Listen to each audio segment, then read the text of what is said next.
America అధ్యక్షుడైన ట్రంప్పై ఏది చేసినా ప్రపంచవ్యాప్తమైపోతోంది. ఎందుకంటే ట్రంప్కున్న క్రేజ్ అలాంటిది.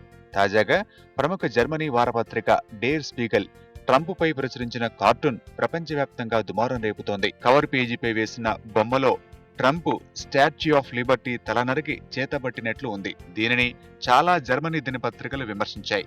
దీనిపై జర్మనీ ఉపాధ్యక్షుడు స్పందిస్తూ అభిరుచి లేనివారు విమర్శించారని అన్నారు. కార్టూనిస్టు ఎడిల్ రోగ్రిడ్జ్ మాట్లాడుతూ ఈ కార్టూను ప్రజాస్వామ్యం తలనరికినట్లు అర్థం వస్తుందని తెలిపారు. నిజానికి ట్రంప్ అధ్యక్ష బాధ్యతలు స్వీకరించాక జర్మనీ అమెరికా సంబంధాలు దెబ్బతిన్నాయి. శరణార్థుల విధానంపై జర్మనీ ఛాన్సలర్ ఏంజెలా మెర్కెల్ ను తప్పుబట్టారు ట్రంప్.